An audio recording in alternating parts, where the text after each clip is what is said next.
సదాశివసమారంభాం వ్యాసశంకరమధ్యమాం అస్మదాచార్యపర్యంతాం వందే గురుపరంపరాం. జ్యోతిషశాస్త్రాన్ని భావితరాల వారికి ప్రసాదించిన ఋషుల యొక్క పాదపద్మాలకి నమస్కారం చేసుకుంటూ, అలాగే నాకు ఈ జ్యోతిష విద్యను నేర్పిన గురువర్యులు జ్యోతిష బ్రహ్మ కీర్తిశేషులు శ్రీ ఈరంకి సూర్యనారాయణమూర్తి గారు, సూర్యశ్రీ దైవజ్ఞ గారి యొక్క పాదపద్మాలకి నమస్కారం చేసుకుంటూ, ఓం శ్రీ మహాగణాధిపతి నమః, శ్రీ గురుభ్యో నమః, హరి ఓం. వీక్షకులందరికీ నమస్కారం. కుంభరాశి వారికి ఈ వారం సానుకూలమైనటువంటి గ్రహస్థితి గోచరిస్తూ ఉన్నది. ఎక్కువ సంఖ్యలో గ్రహాలు అనుకూలంగా ఉన్నటువంటి రాశి కుంభరాశి. ప్రస్తుతానికి లాభస్థానంలో శుక్రుడు, బుధుడు, కుజుడు అనుకూలిస్తూ ఉండగా, ఈ వారంలో చంద్రబలం ఉండడం, రాహు బలం కూడా ఈ రాశి వారికి అధికంగా ఉండడం వల్ల 5 గ్రహాలు యోగిస్తూ ఉన్నాయి. అయితే ఈ 5 గ్రహాలు యోగ్యత వల్ల ఏమవుతుంది? అటు ఆరోగ్య పరిస్థితి, ఐశ్వర్యము, ఉద్యోగము, వృత్తి, వ్యాపారము, కుటుంబ పరిస్థితులు, ఐశ్వర్యము, ప్రవృత్తి ఇవన్నీ కూడా చాలా అద్భుతమైనటువంటి ప్రగతిలో ముందుకు సాగడానికి అవకాశం ఉంటుంది. మరి ఏలినాటి శని, వ్యయ రవి, అలాగే గురుబలం లేకపోవడం, ఈ 3 కూడా ప్రధానమైనటువంటి సమస్యలే.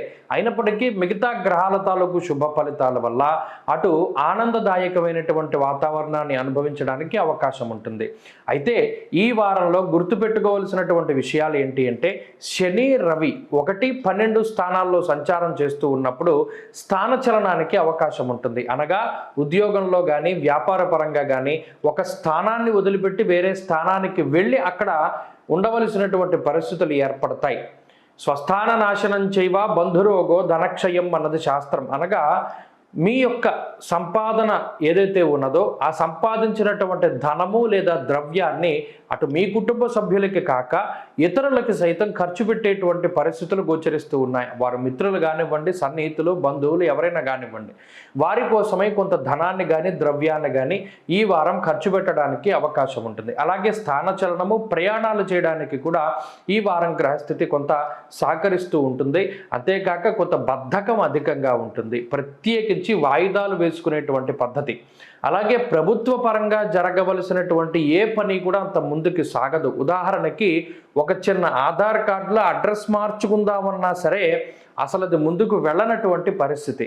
అలాగే ప్రభుత్వ పరంగా మీకు రావాల్సినటువంటివి లేదా ప్రభుత్వ పరంగా మీకు జరగవలసినటువంటివి ఇవన్నీ కూడా చాలా పెండింగ్లో పడిపోతాయి, వెనక్కి వెళ్ళిపోతూ ఉంటాయి ఎప్పటికప్పుడు. ఆ విషయం పట్ల ఈ వారంలో కొంత జాగ్రత్తగా ఉండాలి. ఆరోగ్యం బాగున్నది, ఐశ్వర్యం బాగున్నది, ఉద్యోగపరమైనటువంటి విషయాలు చాలా అనుకూలంగా ఉన్నాయి.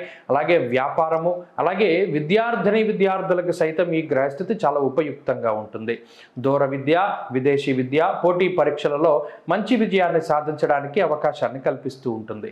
స్త్రీలకు ప్రత్యేకించి ఈ గ్రహస్థితి మానసిక ప్రశాంతతకి కారణమవుతుంది. కుటుంబ సౌభాగ్యానికి, అలాగే కుటుంబం అభివృద్ధిలో ఉండడానికి కూడా ఈ గ్రహస్థితి ఉపకరిస్తూ ఉంటుంది.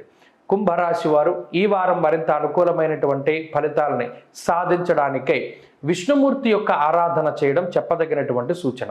విష్ణు సహస్రనామ స్తోత్ర పారాయణం లేదా శ్రవణం శుభ ఫలితాన్ని ఇస్తుంది. ఈ వారంలో కలిసొచ్చేటువంటి రోజు మంగళవారంగా చెప్పవచ్చును. అదృష్ట సంఖ్య 4, అదృష్ట వర్ణము ఎరుపు.